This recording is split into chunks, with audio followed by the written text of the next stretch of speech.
dia a todas e todos. Eu confesso que nem nos meus melhores sonhos eu imaginava que teria a oportunidade de conversar com Annie Ernaux, muito menos 2 dias seguidos. Então é uma honra. Bom, e no entanto cá estou.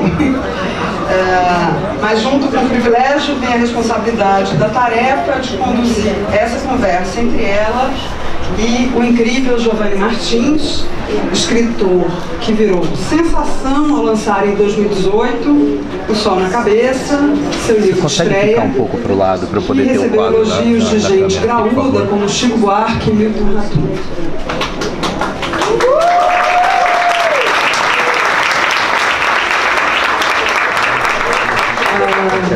Agora vem a parte que eu achei que estaríamos numa audiência mais reduzida, enfim. Então, Rita Matar, não me odeie. Quem me apresentou a literatura da Annie Ernaux foi a Rita Matar, sua editora, em 2018. Nós trabalhávamos juntas e ela estava empenhada em conseguir os direitos de publicação de Os Anos para 3 Estrelas, o então existente selo editorial do Grupo Folha.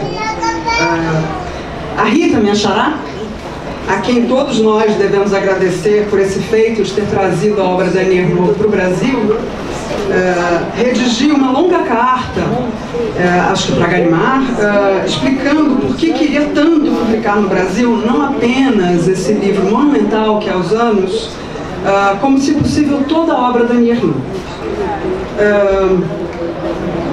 Quando ela me passou o PDF dos Anos para ler, eu que ainda não conhecia a obra da Annie, eu pensei, como que eu não tinha lido isso ainda? A Rita, claro, conseguiu os direitos de publicação. Com o fim do selo editorial, ela se uniu a Fernanda Diamante para criar a Fósforo, casa editorial dos 5 livros, em breve serão mais, da Annie publicados no Brasil. Por que eu estou contando isso? Eu conto isso por algumas razões. A mais óbvia é agradecer a Rita e por ter me apresentado a literatura de Annie Ernaux, e, bom, literalmente por ter me apresentado a Annie Ernaux, e por ter se empenhado com tanto afinco em trazer seus livros para o público brasileiro. É claro que um prêmio Nobel seria publicado aqui imediatamente, mas a Rita queria publicar ele muito antes disso. Mas eu faço essa digressão também para dizer que falar com a Annie Ernaux na Casa Folha, que pertence ao Grupo Folha, que abrigava o selo editorial 3 Estrelas, onde eu trabalhei muitos anos e onde eu tive a sorte de trabalhar um período curto com a Rita, é um modo de voltar ao início dessa história. Da 3 Estrelas, da Folha, da Fósforo, origens e destinos. Isso acompanha a literatura da Annie Ernaux, isso acompanha a literatura do Giovanni, e isso nos acompanha hoje aqui também.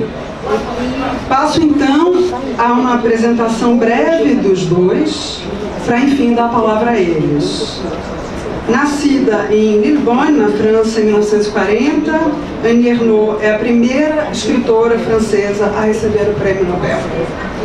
No Brasil, seus livros, que, como eu acabei de dizer, saíram pela Fósforo, são... eu não vou conseguir mostrar agora, porque eu vou ter... por favor. São O Lugar, que saiu originalmente em 1983, ganhador do Prêmio Renaudot, A Vergonha, de 97, O Acontecimento, de 2000, Os Anos, de 2008, que na minha edição ainda é da 3 Estrelas, e O Jovem, que acaba de sair, de 2022. O Giovanni Martins nasceu no Rio, em 91, lançou o seu primeiro livro 4 anos atrás, O Sol na Cabeça, de contos, esse livro que fez um barulho enorme, porque o Giovanni tem esse talento para a construção de um fraseado muito próprio, muito original, e ele acaba de lançar agora também pela Companhia das Letras, que a casa editorial que publicou, com O Sol na Cabeça. Ele acaba de lançar o Via Ápia, que é o seu primeiro romance. O Sol na Cabeça fez enorme sucesso, de público, de crítica, e ele foi muito elogiado pela crítica, não só pelo Milton e pelo Chico, mas também pela crítica especializada. e depois foi traduzido para vários países, inclusive para a França. Então é um livro do Giovanni que está publicado na França e que os francófonos são capazes de ler. O Via Appia é, como eu disse, o primeiro romance, os 2 livros publicados pela companhia. Eu queria muito agradecer os dois por estarem aqui, agradecer ao público também que está aguentando esse sol na cabeça. E vou passar a palavra a eles fazendo uma primeira pergunta, e aí eu passo a palavra a Ani e depois ao Giovanni, mas é uma primeira pergunta para os dois. Muito obrigada. Bom dia, Ani, bom dia, Giovanni. Que bom ver você novamente, Ani, que bom ver. O Giovanni está na minha pousada, então nos vimos hoje cedo. Bom, eu prometo, Ani, tentar não repetir as perguntas de ontem, fazer novas perguntas. E aí um parênteses, porque quando a gente conversou a primeira vez, eu fui falando tantas coisas para ela, que ela me disse, mas a gente vai ter 3 horas no palco? Eu falei, infelizmente não, mas a gente tem mais esse momentinho aqui. Bom, a literatura da Ani articula momentos da sua vida privada com fatos históricos. Em A Vergonha, por exemplo, ela volta aos jornais do dia que marcaria o início da sua adolescência, 15 de junho de 1952. Eu cito uma frase que está nesse livro, que é a frase que abre o livro. Meu pai tentou matar minha mãe num domingo de junho, no começo da tarde. Os fatos históricos alinhavam os anos, de maneira mais explícita, inclusive, mas em outros tantos de seus livros. Em Um Acontecimento, por exemplo, ela diz, uma semana depois, Acontecimento é o livro em que ela fala do aborto.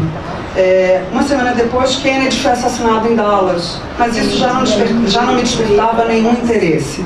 Então, mesmo quando é para recusar, para falar que naquele momento aquilo não era importante para ela, ela remete aos fatos exteriores. E bom, a gente está numa casa do maior jornal do país, então a gente começa com essa questão dos fatos históricos. O romance do Giovanni se passa num período delicado da história recente do Rio, que parecia promissor e não foi, que foi a instalação das UPPs. Então eu queria perguntar aos dois como é essa relação da sua literatura com os fatos históricos.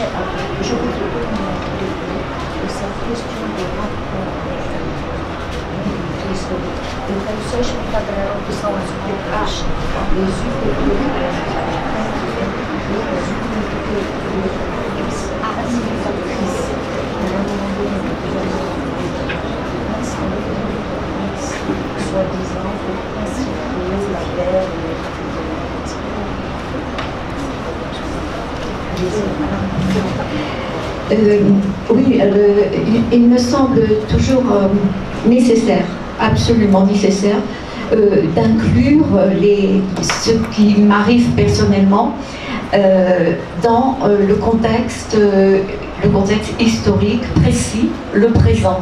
C'est-à-dire qu'on vit dans un monde où justement les faits politiques et les faits, tout ce qui arrive a une incidence sur la destinée de chacun. Et je ne conçois pas donc de récit sans rechercher exactement ce qui se passe à ce moment-là. D'où effectivement lorsque je me découvre enceinte et que je n'ai pas envie de garder l'enfant, justement 8 jours après avoir appris ça, Kennedy est assassiné à Dallas. Mais par rapport à ce qui m'arrive, ça m'est complètement indifférent. Mais il faut le dire, voilà. Bom, é necessário sempre incluir o pessoal dentro de um contexto histórico. Os fatos no mundo, na verdade, até os fatos políticos, eles têm uma incidência no destino de cada um de nós. Então é importante que seja falado daquilo que está acontecendo num determinado momento. Por exemplo, quando eu me vi grávida e sem vontade de ter aquela criança, 8 dias depois foi quando Kennedy foi assassinado em Dallas. Para mim, pessoalmente, aquilo não tinha nenhuma importância, mas era importante mencionar isso para situar aquilo que eu estava contando.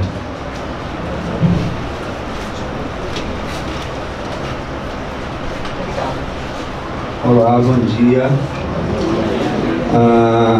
Bom, escrevi o Via Appia de alguma forma, para mim foi tentar reconstruir esse período a partir de uma perspectiva ignorada. Eu acho que isso atravessa todo o meu desejo, o desejo que eu tenho pelo meu trabalho, contar histórias que muitas vezes não são vistas, histórias que estão ali.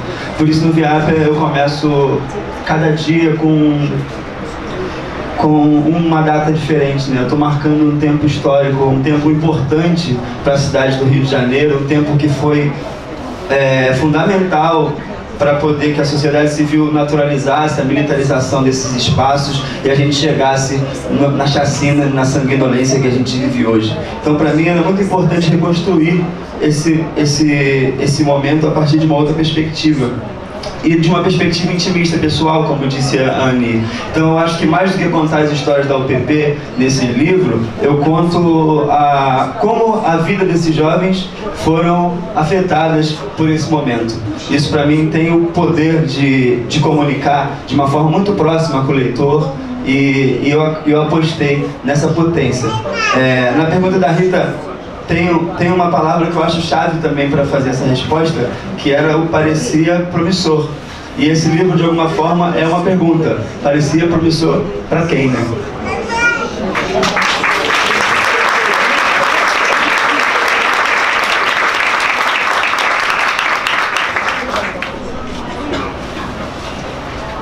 Bom, a gente tem esses intervalinhos das traduções, às vezes, para quem está lá fora, eu não sei se entende que quando a gente fica em silêncio é porque tem alguma coisa de tradução acontecendo aqui dentro. Mas estamos aqui. Eu queria passar, então, dos fatos históricos, desse macro para o micro, e falar da figura materna na obra de vocês dois também. E aí eu vou pedir ao Giovanni que fale um pouquinho antes, porque isso aparece muito, né? Essa ideia de não decepcionar.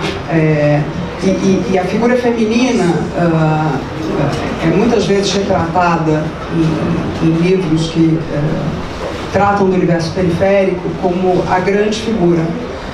E na literatura da Annie Ernaux, a mãe é uma figura-chave, né? Há um livro que a Fausto deve lançar em breve, que é Infame, que ainda é uma mulher que ainda está inédito no Brasil, mas em que a relação com a mãe é uma relação ambígua, é muito forte e muito interessante. Então eu acho que os dois têm coisas a dizer sobre a figura materna nas suas obras. Giovanni primeiro e aí depois a Annie, porque acho que talvez o dela seja um pouquinho mais longo.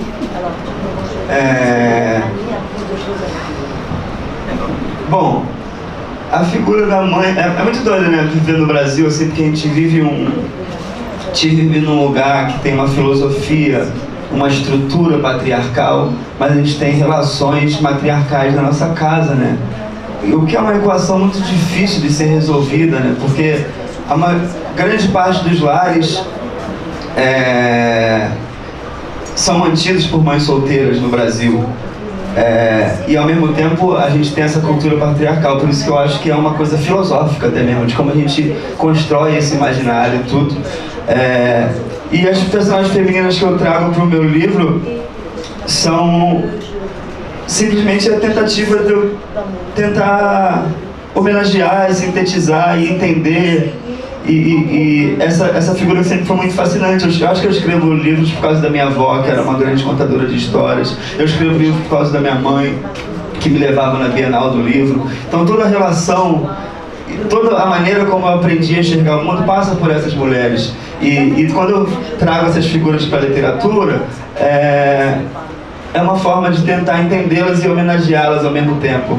E as outras meninas mais jovens, assim, eu fico pensando muito que, na minha época, quando eu tinha a idade dos meus personagens, essas meninas eram talvez o que eu queria ser naquele momento, assim, no sentido de elas estarem muito mais centradas no que estava acontecendo, assim. no Viata tem a Gleice Kelly, assim, eu fiquei refletindo muito sobre a construção dessa personagem. Eu acho que eu a construí porque ela era quem eu queria ser naquele momento, uma pessoa que sabia o que queria fazer e que tinha alguma perspectiva, e eu estava completamente perdido, assim. Então é isso, assim, acho que a tentativa de trazer essas figuras é sempre tentando entender como a minha relação pessoal e afetiva foi construída a partir dessa história toda, assim, que até agora. Então, acho que cada vez mais eu vou trazer... Cada vez mais eu acho que eu dou um passo a mais. Assim, essa figura da mãe preta é uma figura muito importante no Sol na Cabeça. Eu acho que no Via Apia eu dou um passo a mais e espero que em futuras obras eu consiga avançar um pouco mais nessa investigação do que isso representa para um país como o Brasil, onde a maioria das pessoas são criadas por essas mães. Então essas mães, elas estão ali criando toda uma juventude que vai ser a juventude que, enfim, que vai estar aí e que vai ser o Brasil. Então essa de alguma forma, falar sobre essas mães pretas é falar um pouco sobre a criação desse país.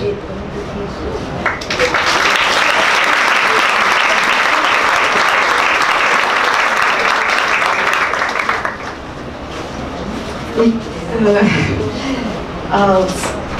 c'est très différent de ce que je vais dire à propos de ma mère et des femmes en France. La première chose en écoutant Giovanni, c'était que ma mère, à moi, elle était une femme puissante, je peux dire, voilà. Mais dans un monde où la plupart des femmes étaient très soumises aux hommes. Et pourquoi? Bon, il y a évidemment certainement des composantes personnelles parce que son père était mort lorsqu'elle avait 15 ans et ma grand-mère a élevé toute seule 6 enfants au début du siècle dernier. Et donc, elle a pris l'habitude d'être une fille forte. Mais il y a une autre raison aussi, c'est qu'elle appartenait au monde paysan et ensuite ouvrier. Elle a travaillé lorsqu'elle avait 12 ans. Et donc, je termine quand même là. Et donc, elle n'a pas été élevée du tout comme on peut le lire dans les romans français habituels. Elle n'appartenait pas à la bourgeoisie. Voilà. Bom, é muito diferente o que eu tenho para dizer, né? Porque sobre a minha mãe e sobre as mulheres na França, na verdade. Em primeiro lugar, ouvindo o que o Giovanni Martins estava dizendo, eu estava pensando que a minha mãe, ela era uma mulher muito potente. E num mundo onde a maioria das mulheres acabava submetida à vontade masculina.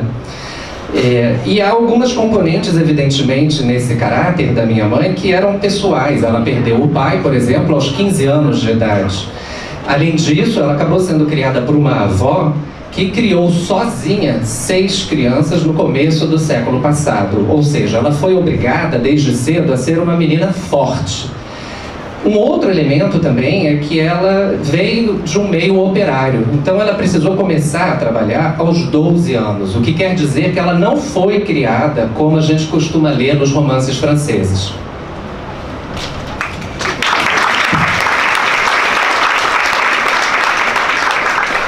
Je peux continuer un peu, voilà.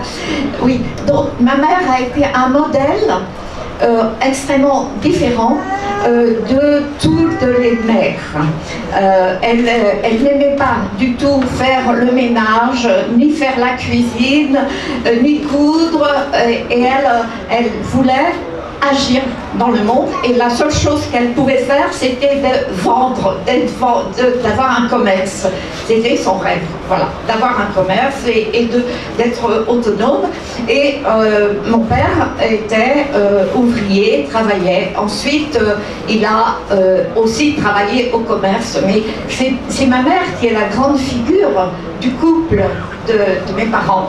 Et elle adorait, comme votre mère était auteuse, mais la mienne était une grande lectrice. Elle avait toujours aimé lire et elle a encouragé le fait que je lise tout le temps. J'avais le droit de lire tout le temps. Et lorsque j'ai dit que je voulais écrire, lorsque j'avais 20 ans, elle a dit: et moi, si j'avais su, j'aurais aimé le faire. Voilà.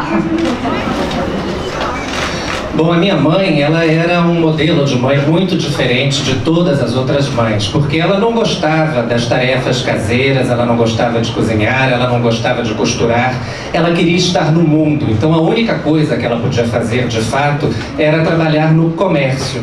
E meu pai, por sua vez, ele era operário inicialmente e só mais tarde ele passou para essa atividade comercial. Quem era a grande figura no casal era a minha mãe. E enquanto a sua mãe era alguém que contava histórias, a minha mãe, ela era uma leitora voraz, né? E foi ela que me apresentou a leitura. Então ela teve esse papel preponderante também.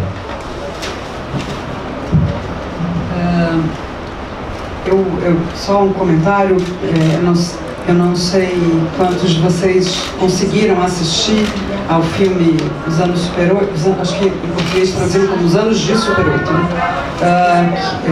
Feito pelo filho da Annie, o David, e pela Annie, em que aparece a mãe. Eu fiquei muito emocionada de ver imagens da mãe, que é esse personagem central na obra dela.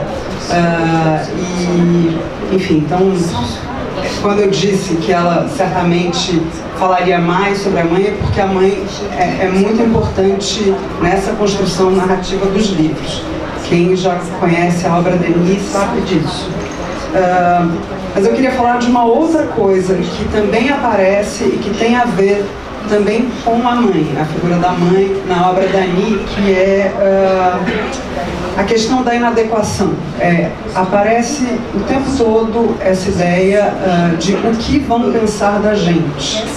No filme isso aparece também, na narração que a Annie fala, isso aparece. Mas essa questão, o que vão pensar da gente, que de alguma maneira se relaciona com como era a vida da Annie na casa dela, vivendo com os pais, ocupando o mesmo quarto, e a escola que ela frequentava, uma escola religiosa, com pessoas de outra classe social. Então a ideia da inadequação aparece de forma muito forte. Então, Annie, eu te pediria para falar disso, por favor.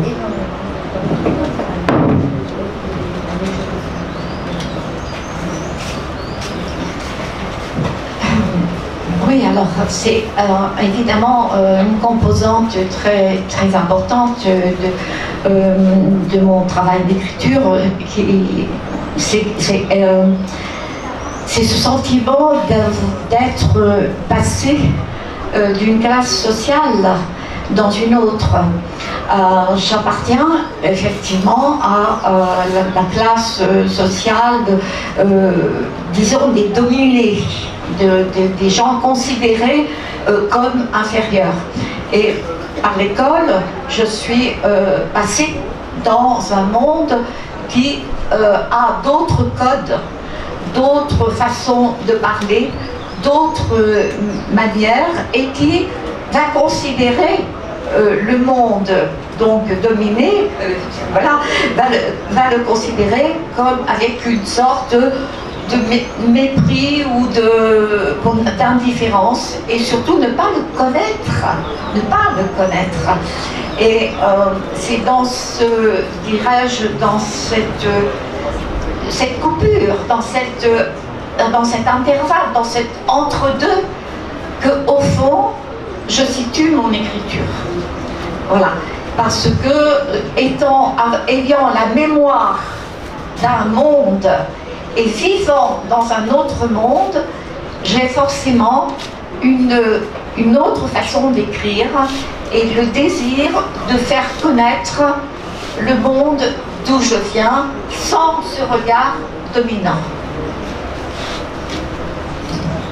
Bom, esse foi um componente extremamente importante na minha escrita, né? Porque eu vivi esse sentimento de pertencer a uma classe social e passar para uma outra diferente. Eu vinha de uma classe dominada, uma classe considerada inferior. Contudo, na escola eu me deparei com um outro mundo que tinha outros códigos, outros valores, outra maneira de falar e que olhava para o mundo de onde eu vinha com desconhecimento, com indiferença e com um certo desprezo. Então, é nesse entre mundos, nesse entre dois lugares que eu situo a minha escrita. Ou seja, é como se eu fosse a memória viva de um mundo dentro de outro mundo.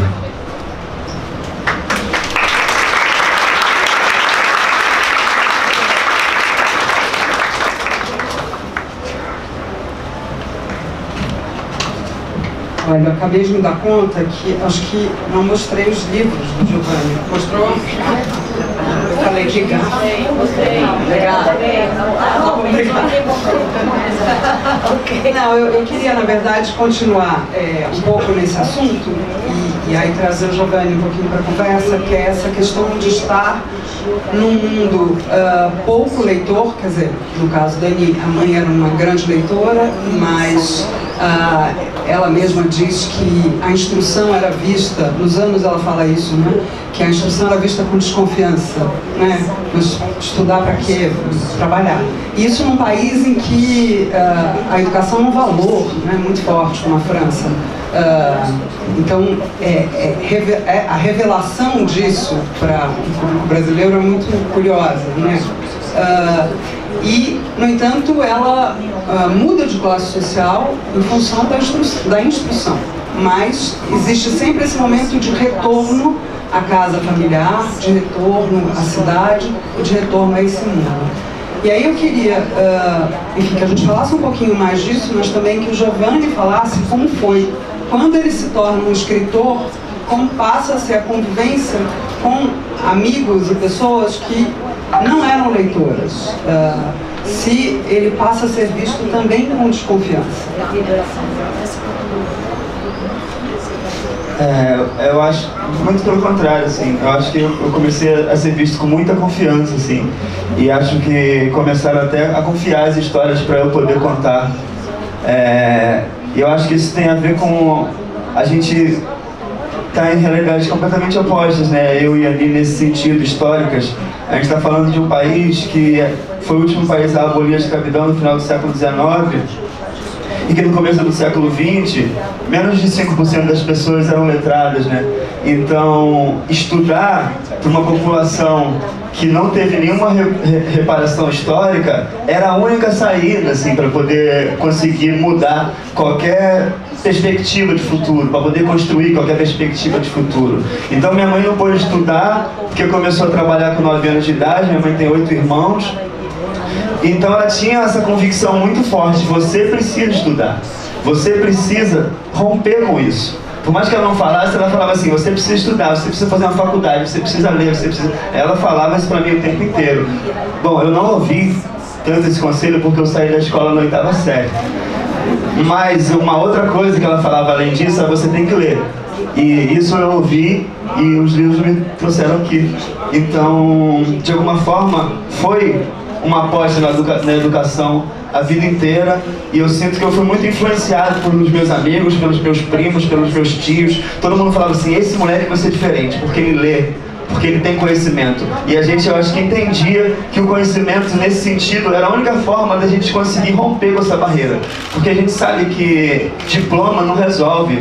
O que resolve no Brasil é contato, tá ligado? A pessoa pode não ter feito cursos de faculdade nenhuma. Se ela conhecer essa pessoa certa, ela vai trabalhar, ela vai ter seu espaço no mercado de trabalho. Isso eu chamo de o privilégio da mediocridade branca. E o povo preto no Brasil, ele tem que estar, tipo assim, 10 vezes melhor para ser visto como igual. Então, a gente fica o tempo inteiro ouvindo isso. Você precisa ser melhor, você precisa ser melhor que os outros, você vai conseguir. E eu acho que de alguma forma, tudo isso me ajudou a acreditar, a ter perspectiva de que realmente eu podia romper com esse lugar que historicamente foi construído para eu ocupar.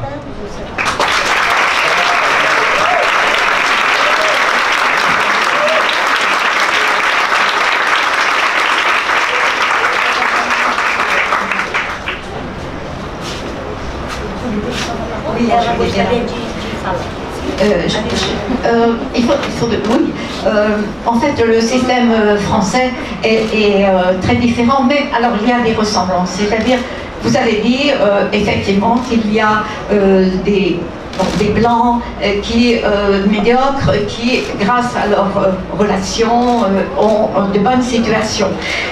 Je peux dire qu'on retrouve cela en France.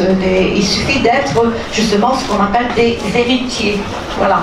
Et c'est effectivement le fait d'appartenir à un milieu cultivé, avec économiquement riche, mais surtout cultivé. Mais vraiment, ayant déjà le savoir, tout cela fait qu'il y a un avantage et que l'école, d'ailleurs le système scolaire, est en France un système qui va de la base et se rétrécit jusqu'en haut. C'est-à-dire que tout le monde va à l'école, mais très peu arrivent jusqu'au sommet. C'est un écrémage, une élimination assez progressive. On est dans deux systèmes qui sont effectivement différents, mais on retrouve des inégalités flagrantes. Bom, eu quis falar porque, na verdade, na França nós temos um sistema que é bastante diferente. Contudo, eu vejo semelhanças, sim. Você falou muito aqui de uma mediocridade branca que acaba permitindo uma mobilidade através de contatos. Na França, nós temos algo semelhante, que é o que nós chamamos de os héritiers, os herdeiros. Esses herdeiros, eles só precisam pertencer a um meio mais rico, mas, sobretudo, é só preciso que eles tenham mais acesso à cultura, que eles sejam cultivados, como a gente fala. Então, é uma questão de ter acesso ao saber.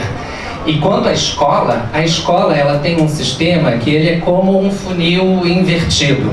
A base é muito ampla, todo mundo vai para a escola no início, mas depois vai se afunilando e estreitando até chegar no topo. E poucos chegam até o topo porque é um sistema de eliminação progressiva. Por isso que eu digo que tem muitas diferenças, mas eu vejo semelhanças com isso que você falou.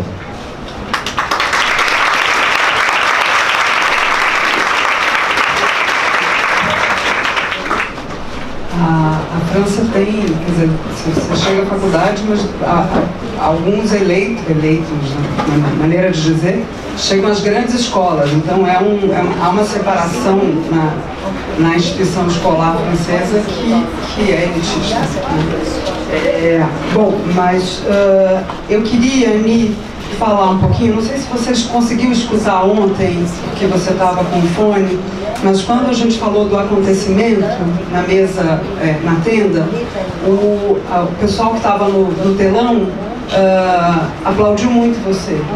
E justamente quando você falava do aborto. E eu imagino que isso seja em função de o aborto ser uma questão muito sensível às mulheres, né? Quando devia ser a todos nós, uma questão de saúde pública, mas também porque a gente vive no Brasil hoje uma situação de é maior do que a criminalização que já existe, mas uma perseguição mesmo ao direito o direito reprodutivo da mulher. Então, foi muito bonito que você falou ontem sobre o aborto. Eu não sei se todo mundo que está aqui pôde te escutar. E se você pudesse falar da agonia que você narra com a sua elegância no livro, sobre a dificuldade de conseguir dinheiro em um lugar seguro para fazer um aborto, e como isso era revelador também do seu lugar social naquele momento.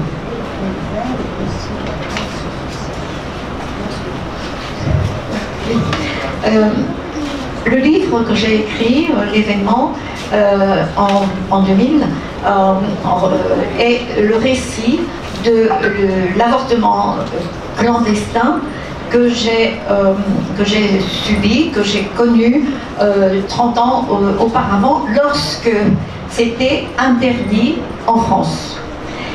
C'est maintenant autorisé depuis 1975, mais il y a toujours, pèse toujours sur les femmes une idée qu'il ne faut pas en parler, que c'est voilà, c'est quelque chose qui est autorisé, mais pas encouragé, dirons-nous. Voilà.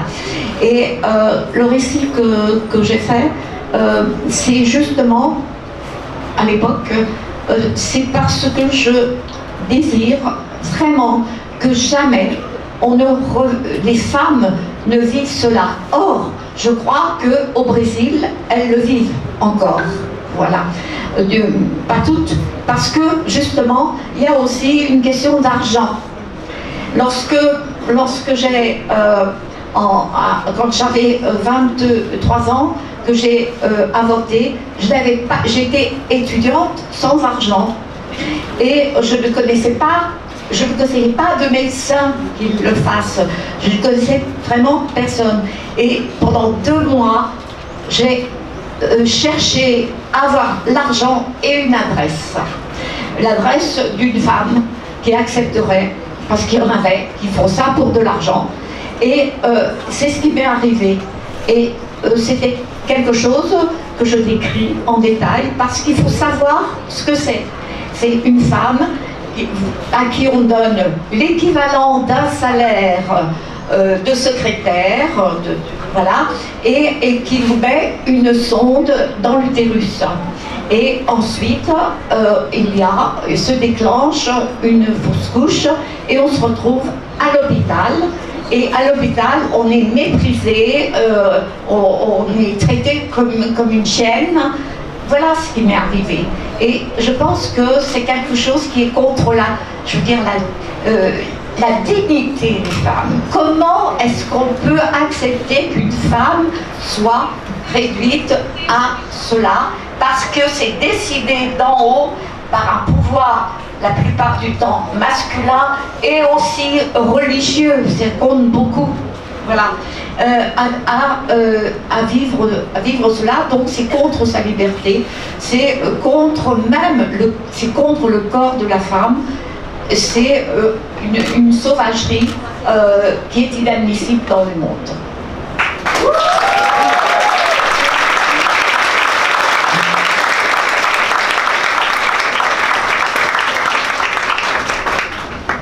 Então, o livro foi o acontecimento. Nesse livro eu narro o aborto clandestino que eu havia vivido 30 anos antes de eu escrever o livro. E que naquela época ainda era proibido na França. Agora é preciso dizer que o aborto já é autorizado desde 1975, contudo, não se deve falar a respeito, ou seja, é autorizado, mas não é totalmente aceito. E na narrativa, essa narrativa ela foi importante para mim porque eu não quero que nenhuma mulher volte a passar por isso, que nenhuma mulher viva essa situação. Eu sei que no Brasil, por exemplo, ainda é uma situação que é vivida por muitas mulheres, e tem também a questão do dinheiro.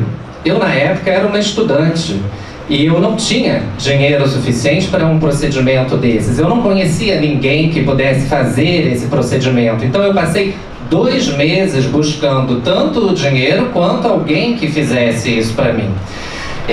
Eu descrevo, portanto, no livro, em detalhes, o que foi que aconteceu. E o que acontece é que eu acabei encontrando uma pessoa para quem a gente paga o equivalente do salário de uma secretária, para ela inserir uma sonda no seu útero, o que faz com que você tenha um aborto, considerado um aborto espontâneo. Daí você é passada para o hospital, onde você é tratada como uma cadela, e isso é algo que fere totalmente a dignidade das mulheres. E como é que a gente pode aceitar uma decisão que é tomada dessa forma, de cima para baixo, por uma visão masculina, também uma visão religiosa, que atenta contra o corpo das mulheres, contra a dignidade feminina.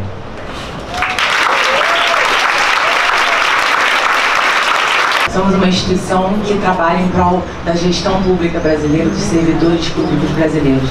Giovanni, você estudou em escola pública, a Annie foi professora de escola pública. Queria saber se existe alguma influência dessa escola pública, dessa educação pública, desse serviço público na vida de vocês e na escrita de vocês. Obrigada.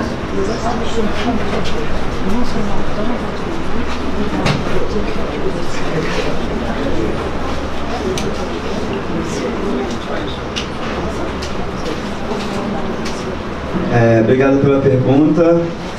Bom, como eu falei, eu não suportei muito tempo enfim, a rotina escolar, era muito puxado para mim aquilo. Que eu comecei a entender que para mim começou a parar de fazer sentido tudo naquele momento. Mas eu trago essa vivência de escola pública para os meus textos, porque a escola também é convívio, né? A escola também é você aprende a socializar, você tem suas primeiras paqueras, você tem seus primeiros desejos e aventuras. Fumei meu primeiro baseado na escola, por exemplo. Uma coisa tão importante assim para mim hoje, assim, para minha construção. Mas eu lembro de um episódio assim que foi muito importante. Ele foi importante para mim a trajetória inteira. Ele foi importante para eu sair da escola e ele foi importante para eu estar aqui hoje.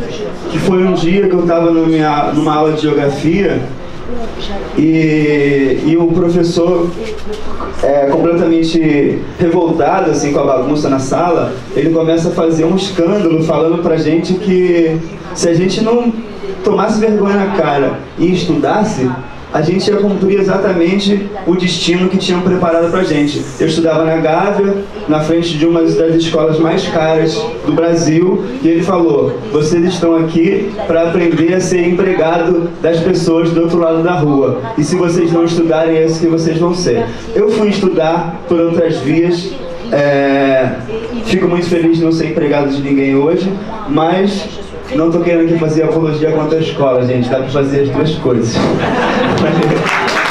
Très différent pour moi. Tout d'abord, je suis allée non pas à l'école publique, mais à l'école privée religieuse. Et je crois que c'est là que j'ai ressenti pour la première fois les différences de classe sociale. Voilà. Et j'ai évidemment jamais voulu enseigner autrement que dans l'école publique, où j'ai été professeur pendant en fait toute ma carrière. Mais au début, j'ai été dans un lycée, mais mon premier poste, dans un lycée qui était en partie lycée technique, et donc qui avait des élèves qui étaient au fond des enfants qui me ressemblaient à moi dans ma jeunesse, c'est-à-dire de milieu populaire. Et c'était un grand choc pour moi de m'apercevoir qu'ils étaient déjà dans des classes scolaires qui les menaient vers des métiers sans grand avenir, sans beaucoup d'avenir. Et par ailleurs que justement il y avait une élimination scolaire des classes sociales, de certaines classes sociales. Donc je me suis rendu compte de ça, et c'est d'ailleurs à ce moment-là que j'ai commencé d'écrire. Voilà. Bom, foi foi muito diferente para mim, né? Porque, na verdade, eu não estudei em escola pública, eu estudei numa escola particular e religiosa. E foi justamente nessa escola que eu senti pela primeira vez a diferença entre as classes sociais. Eu até teria gostado de frequentar uma escola pública, porque toda a minha carreira de professora foi na escola pública. No início, inclusive, eu trabalhava numa escola técnica, onde eu tinha alunos que eram muito parecidos comigo, com o meio de onde eu vinha, um meio mais popular. E foi também um choque para mim perceber o quanto eles estavam cursando um percurso que os direcionava especificamente para atividades, profissões que eram desvalorizadas. E da mesma forma como eu já percebia esse filtro de classes sociais que já estava presente na escola e na formação que era oferecida.